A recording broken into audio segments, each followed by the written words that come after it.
Profeta Abacuque, capítulo 3, do verso 17 ao verso 19. Leiamos.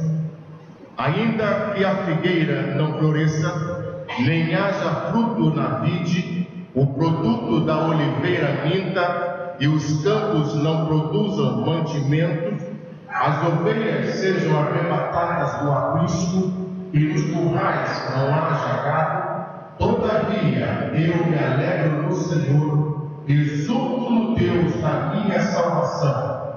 O Senhor Deus é a minha fortaleza, e faz os meus pés como os da corça, e me faz andar altaneiramente, ao leste de campo, para instrumentos de cordas.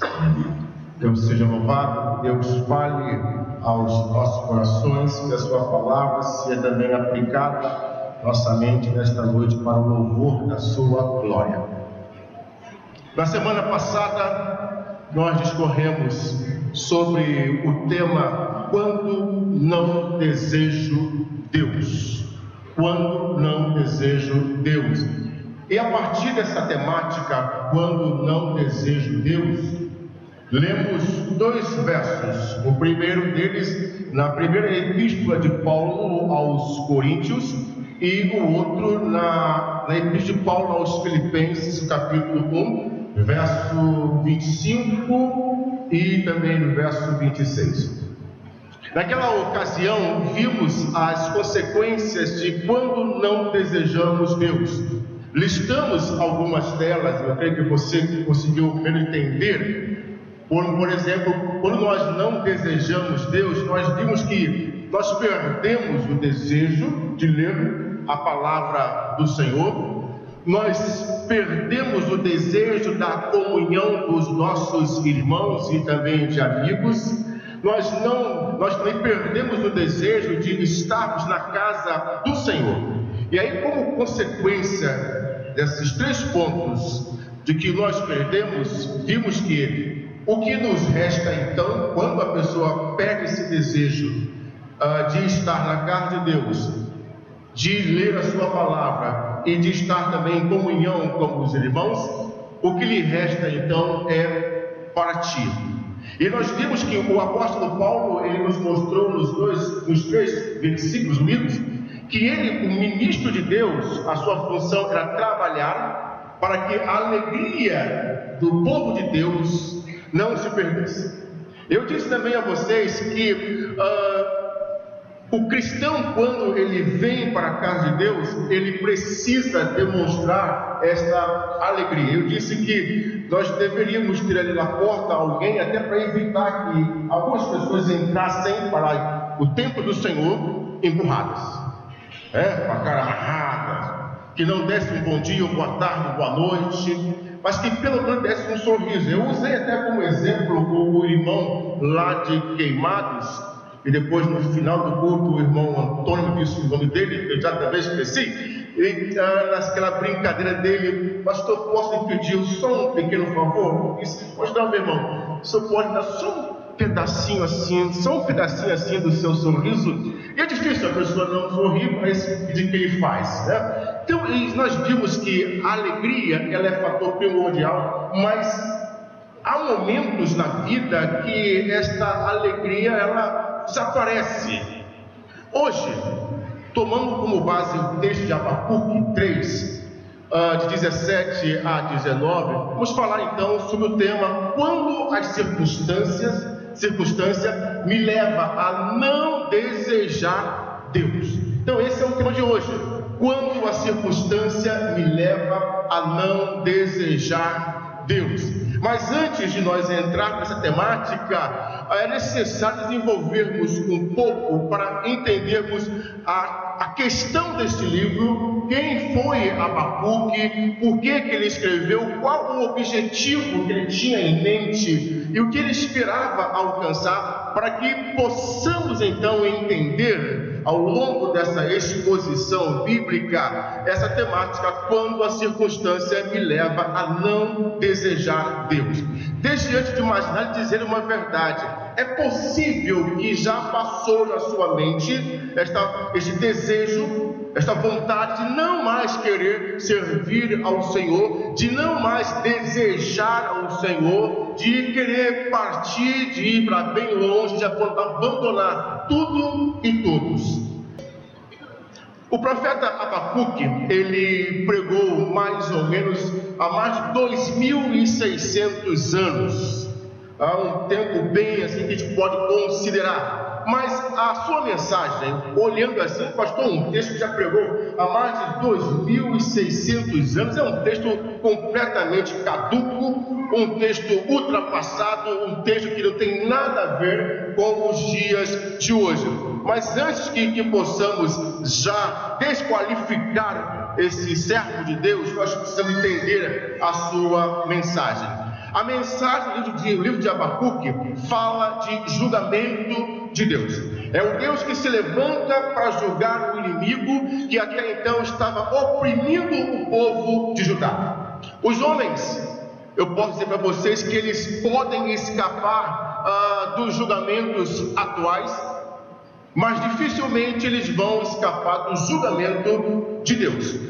O livro nos mostra que Deus está prestes a realizar um julgamento com relação aos inimigos que estavam assim, então, oprimindo o povo de Judá, mas muitas pessoas naquela ocasião não estavam levando isso muito a sério, porque elas achavam que Deus estava demorando demais a agir, que Deus não estava ouvindo a oração do seu povo.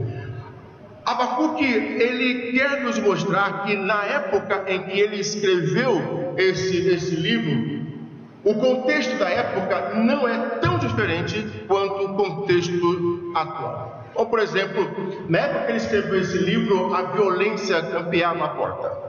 O furto, guerra, mentira, a opressão e assim por diante.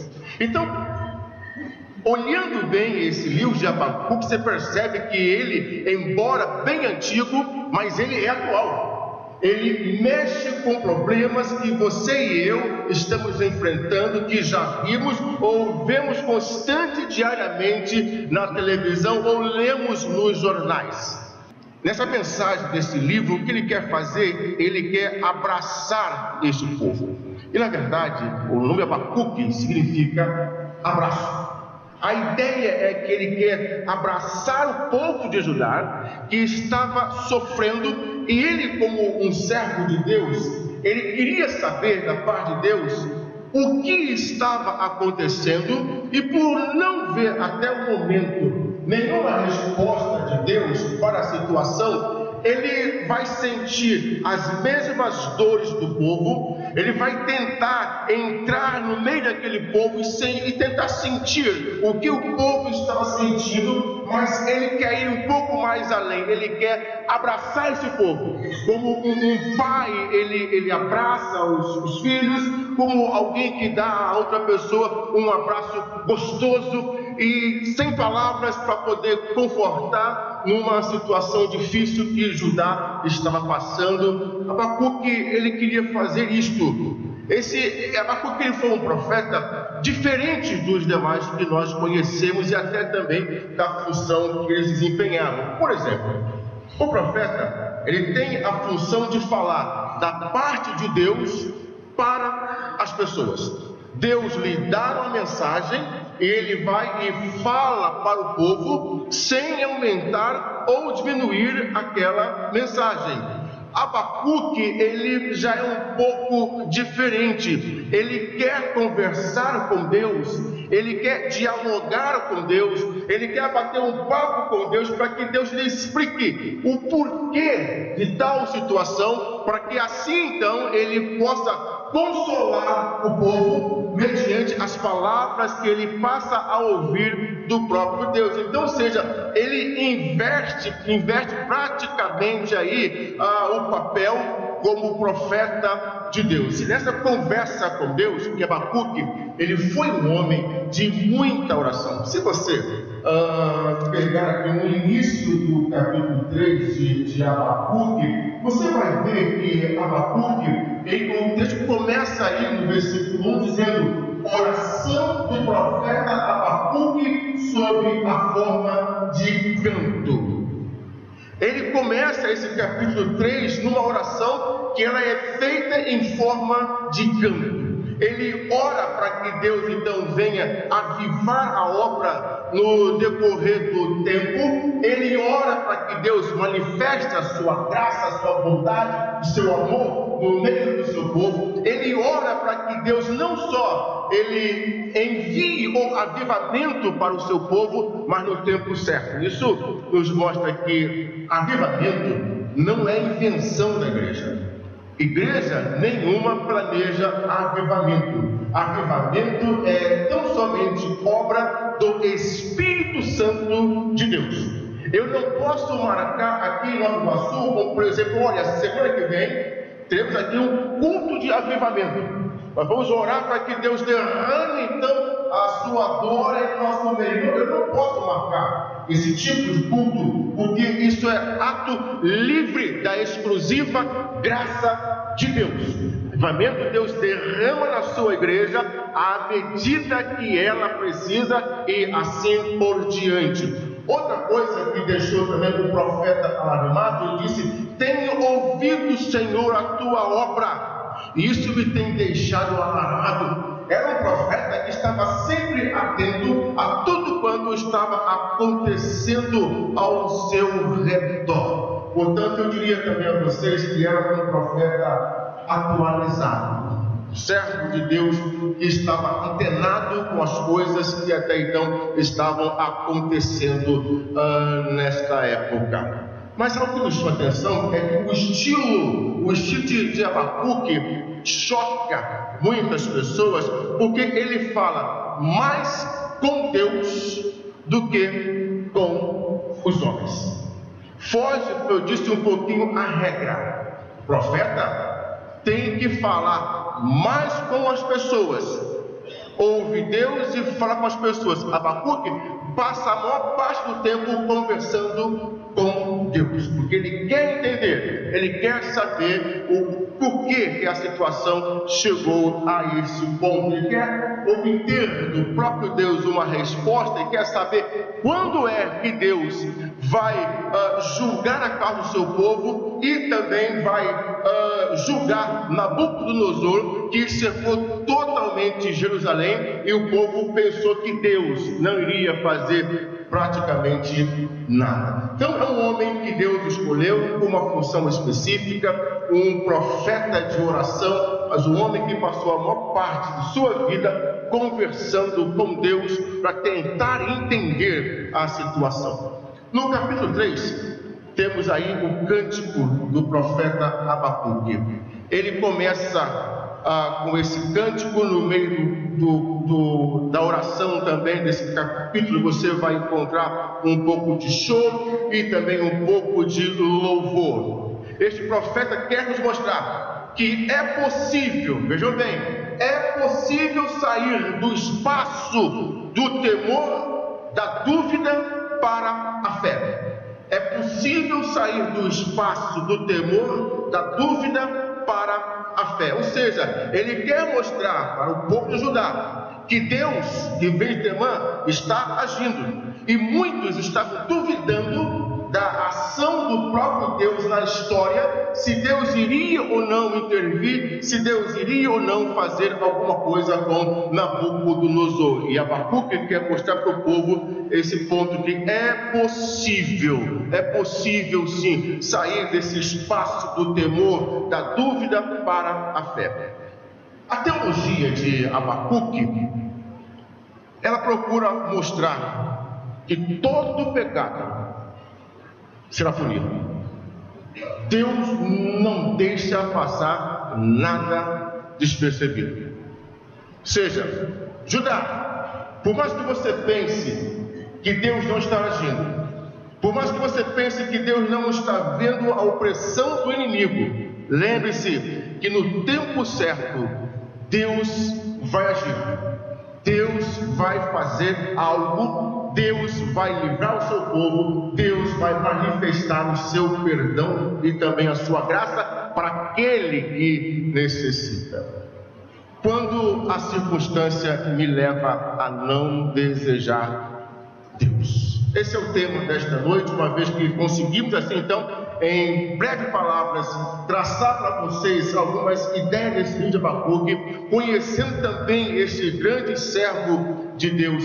Eu diria também, irmãos, que nós temos passado por momentos difíceis na vida.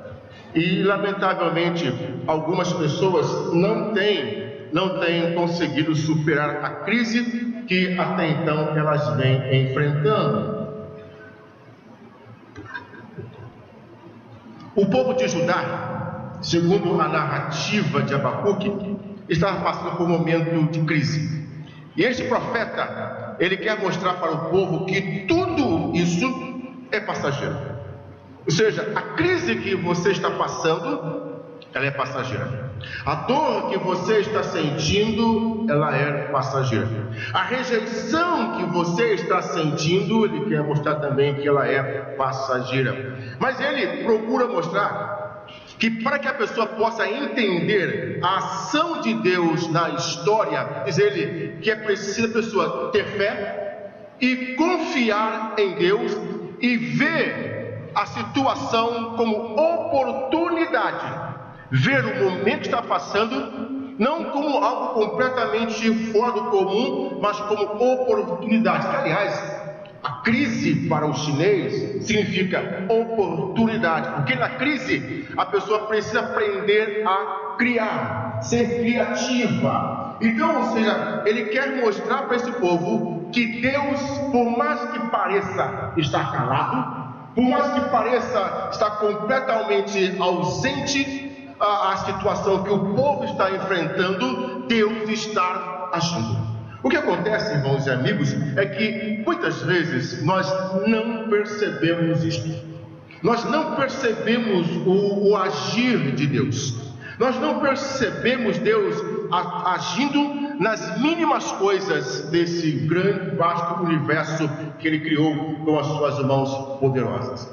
Eu diria ainda, irmãos e amigos, que a bem da verdade é que em certas circunstâncias da vida, pensamos mesmo em desistir e até mesmo perdemos o desejo pelo próprio Deus. Não vale mais a pena seguir adiante, não quero mais servir a este Deus que parece estar distante, que não ouve em hipótese alguma as minhas orações. Perder o desejo por Deus é o mesmo que perder a alegria por Deus, por sua casa e por tudo mais. Então, quando a pessoa perde o desejo por Deus, perde também a alegria do próprio Deus, a alegria de estar na sua casa, por estar, não vê mais a comunhão como o melhor lugar para estar na presença do Senhor nosso Deus. Há algumas coisas que você e eu precisamos reconhecer diante desta crise que estamos passando e antes que percamos realmente o desejo por Deus. Olhando o cenário que o Brasil está enfrentando, vendo a situação dos políticos, dos nossos representantes, perguntamos: tem jeito para esse tipo de coisa? Cadê Deus que não faz nada? E lá, não se esqueça que o pessoal lê a Bíblia, que o pessoal ora, que o pessoal clama ao Senhor, e quanto mais isso acontece, parece que a ser vergonhice está aumentando cada vez mais. O que dá a entender é que é preciso então parar de ler a Bíblia e de orar para que isso não aconteça mais. Não, em hipótese alguma, porque se começou então a acontecer, é porque Deus começou a trazer as coisas que até então estavam escondidas. Quando eu falo em desejo e deleite, nós temos que entender essas duas palavrinhas.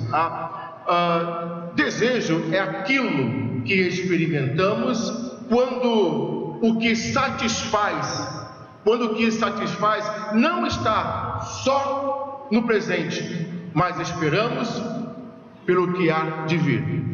Ou seja, o meu desejo não está apenas nesse presente, mas se eu não tenho esperança com relação ao futuro, não vale praticamente nada. Já o termo deleite, por exemplo, é aquilo que experimentamos quando desfrutamos, e ele está no presente e não apenas no futuro. Eu diria que é o já, é o agora.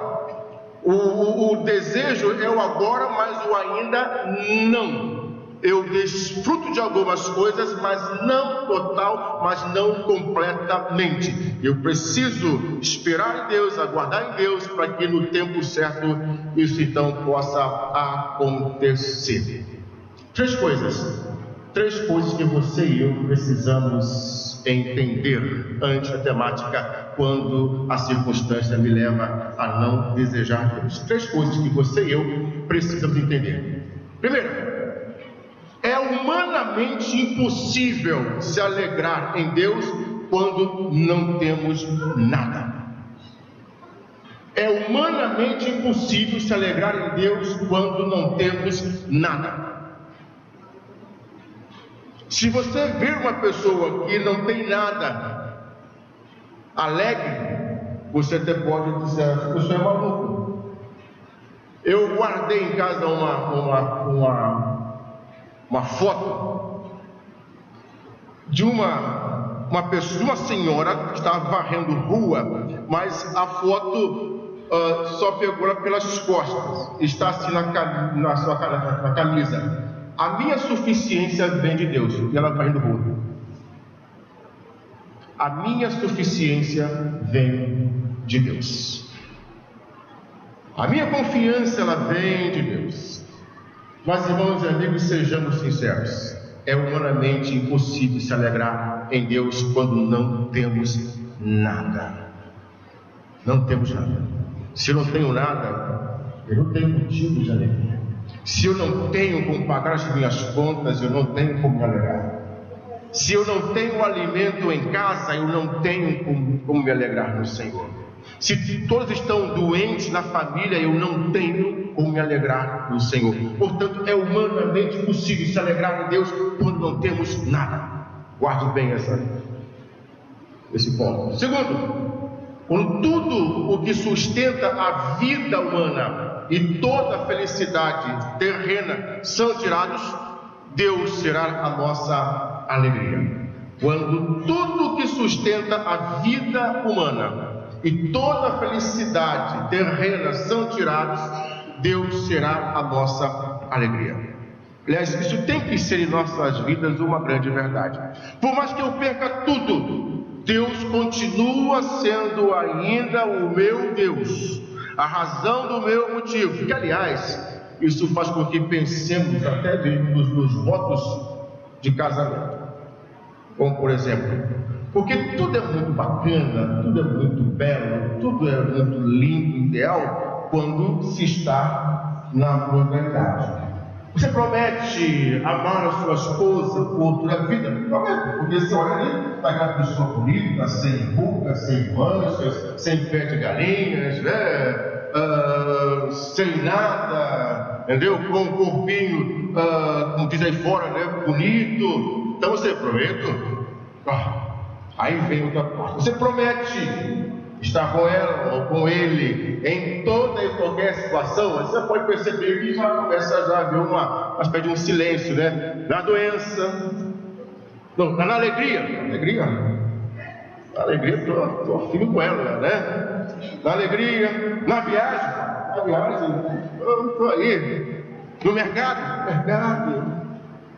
E aí vamos lá, na doença, na pobreza, nas dificuldades.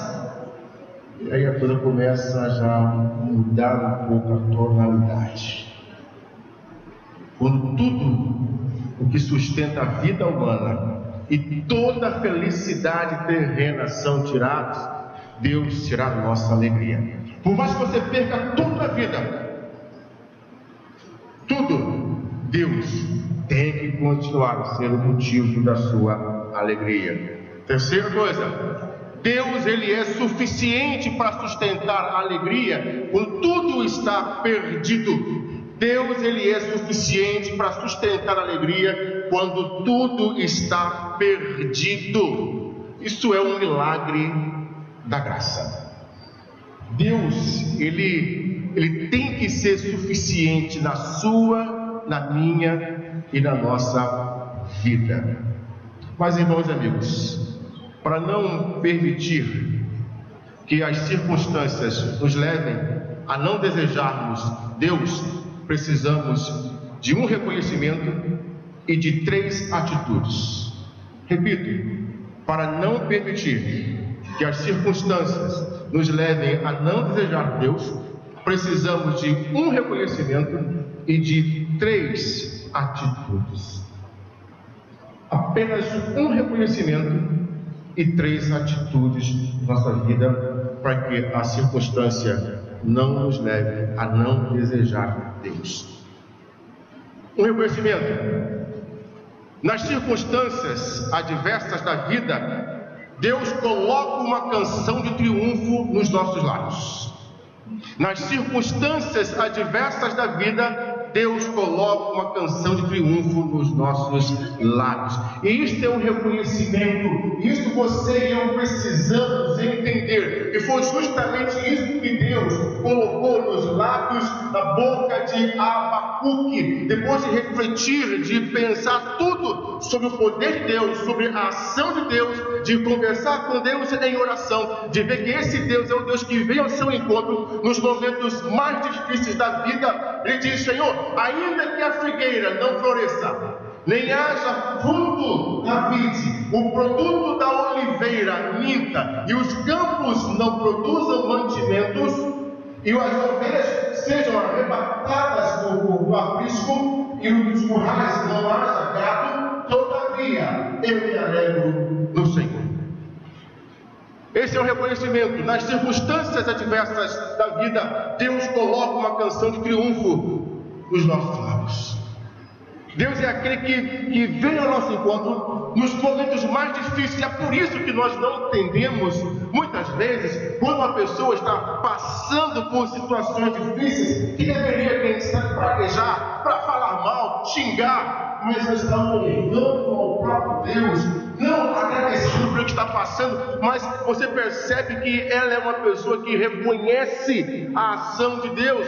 Para quem esteve ontem aqui na igreja, pôde ouvir a mensagem do pastor Vasco, quando falou sobre Jó. Eu sei que o meu Redentor vive. O homem está completamente perdido, leproso, perdeu os filhos, perdeu os amigos, perdeu tudo na vida, e mesmo assim ainda manteve essa fé intacta nesse Deus. É esse Deus que coloca nos nossos lábios um cântico nas situações mais difíceis e adversas da vida. É difícil entender uma pessoa que está passando por problemas, e mesmo assim essa pessoa tem condições de louvar a Deus.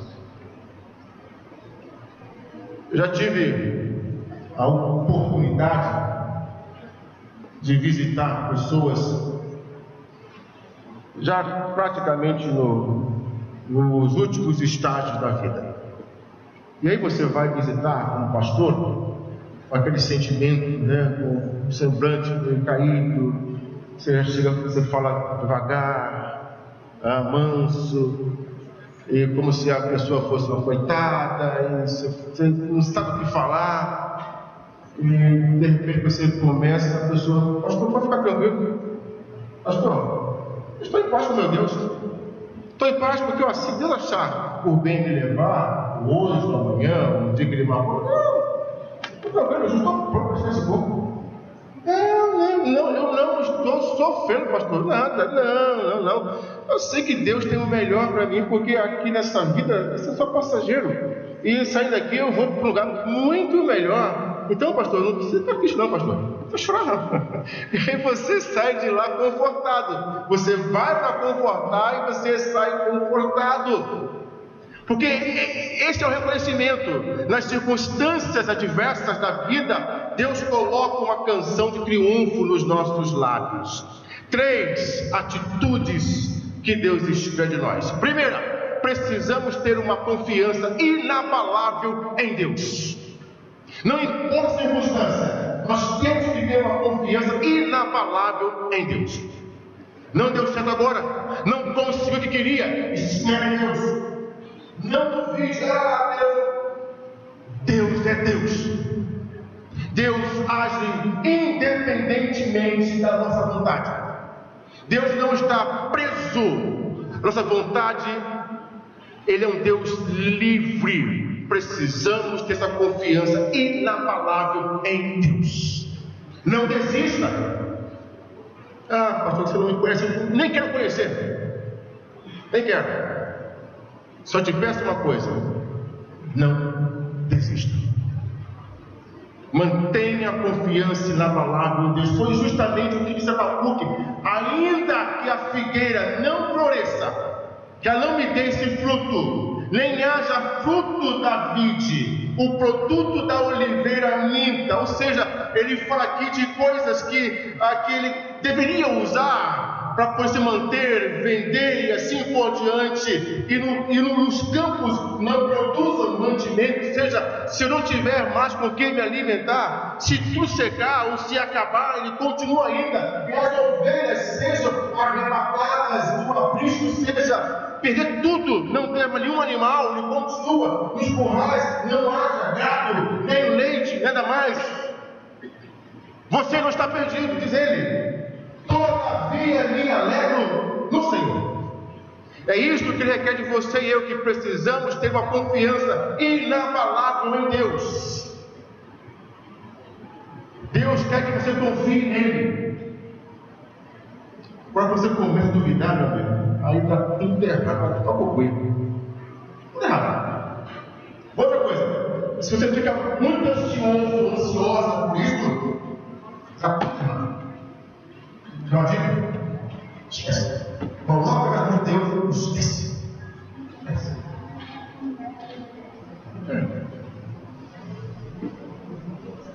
Agora, colocar as coisas na mão de Deus e ficar preocupado assim. Vai dar certo? Deus, não sei se o Senhor vai saber o caminho, se o Senhor sabe como agir.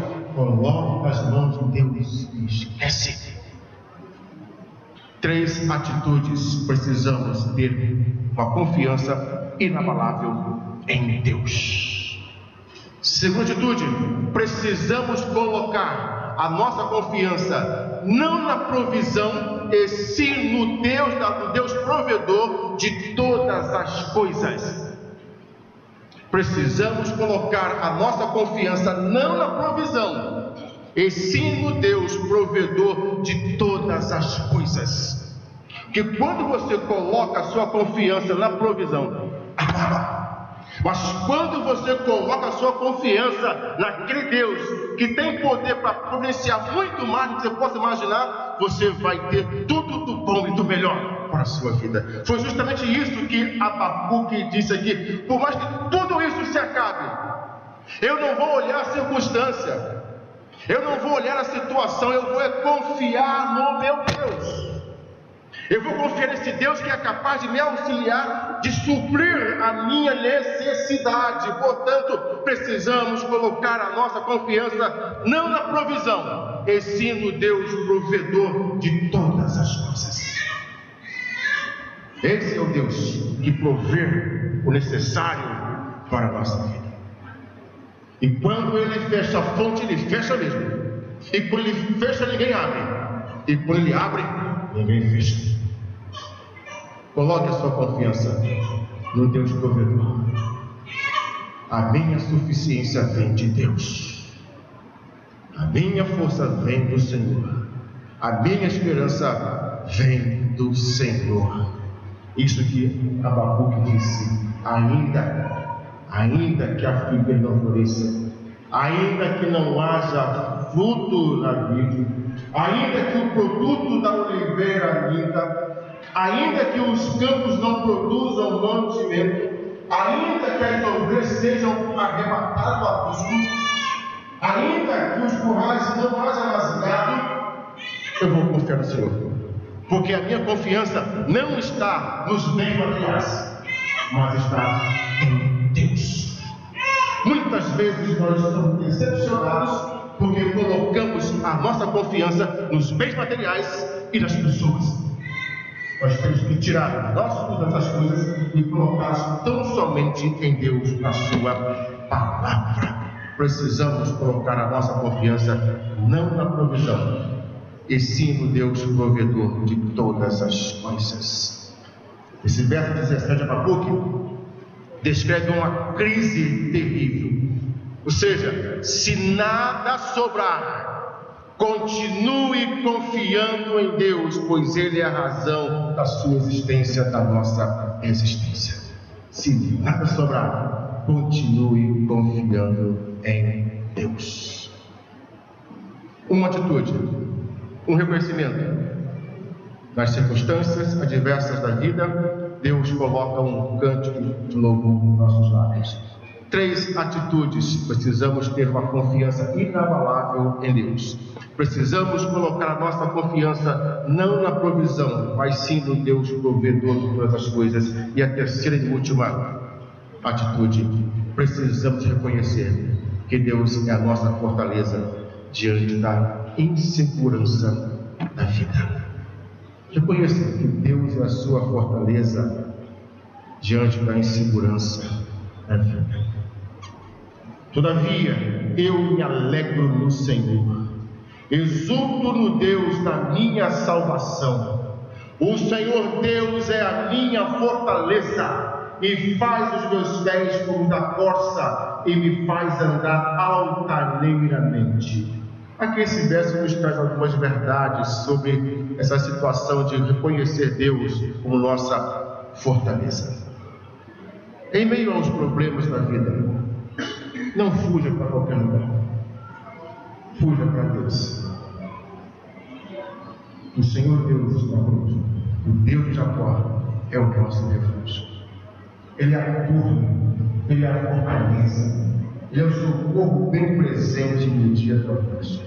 E quando você pensa em fortaleza, não se engane. Isso não quer dizer que você, por estar às vezes num local bem protegido, isso para Deus não é fortaleza. Porque muitas vezes o lugar mais simples que você possa imaginar pode se tornar realmente uma fortaleza. E o lugar mais forte que você possa imaginar, para Deus não é nada. Mas diz Abacuque: o Senhor Deus é a minha fortaleza. Esse Deus me fortalece, esse Deus me sustenta, esse Deus me protege diante de situações adversas na vida. E vai um pouco mais além, diz: e faz os meus pés como os da corça e me faz andar altaneiramente. Aqui você precisa ter uma imaginação para você entender o que quer dizer que faz os meus pés como os da corça. A corça é um animal que durante a noite, ou até também durante o dia, durante a noite, o dia corre de uma forma muito veloz. À noite, não importa o local que esteja, quando ela escapa de um predador, corre, pula de um canto sem bater praticamente em nada. Esse Deus que faz com que possamos escapar dos perigos da vida, das situações adversas da vida. Esse Deus que nos dá o livramento. Quando você para pensar, pergunta: como foi que isso aconteceu? Como foi que Deus me livrou de tal cilada? É assim que Deus faz. Mas ainda me faz andar altaneiramente. Diz: olha, Deus troca praticamente tudo na minha vida, me dá condições de caminhar mais rápido, de correr de um canto para o outro, mas de confiar sempre no Senhor. O Senhor Deus é a minha fortaleza, faz os meus pés como da corça e me faz andar altaneiramente. Um reconhecimento. Nas circunstâncias adversas da vida, Deus coloca uma canção de triunfo nos nossos lábios. 3 atitudes que Deus espera de nós, para que a circunstância não nos leve a não desejar a Deus. Primeira, precisamos ter uma confiança inabalável em Deus. Tenha essa confiança inabalável em Deus. Segundo, precisamos colocar nossa confiança não na provisão, e sim no Deus provedor de todas as coisas. E terceiro, precisamos reconhecer que Deus é a nossa fortaleza diante da insegurança. A minha oração é que você vá para casa essa semana pensando nisso. Que Deus é o Deus da sua provisão. Nem tudo está perdido. Nem tudo está perdido. O texto de Abacuque, Deus não só colocou nos seus lábios uma canção, mas também fez com que pessoas pudessem cantar de forma bonita esse texto. Ainda que a figueira não floresça, negares a fruto da vida, o produto da oliveira dele, os campos não produzem mantimento, todavia eu lhe alegrarei no Senhor. Há um canto que diz: este gozo que eu sinto em minha alma, não é porque tudo me vai bem, ou esta paz que eu sinto em minha alma, é porque eu oro ao Senhor. Não olhe as circunstâncias, não me guie por vista, alegre. E continua: ainda que a terra não floresça e a vide não dê o seu fruto, e ainda que os montes se lancem ao mar, ou que a terra trema, hei de confiar. Não olhe as circunstâncias, não olhe para o lado, não olhe para os problemas, mas confie em Deus pela esperança. É isso que Ele quer de você, requer de mim. Nem tudo está perdido. Quando a circunstância me leva a não desejar Deus, não permita isto levar a você.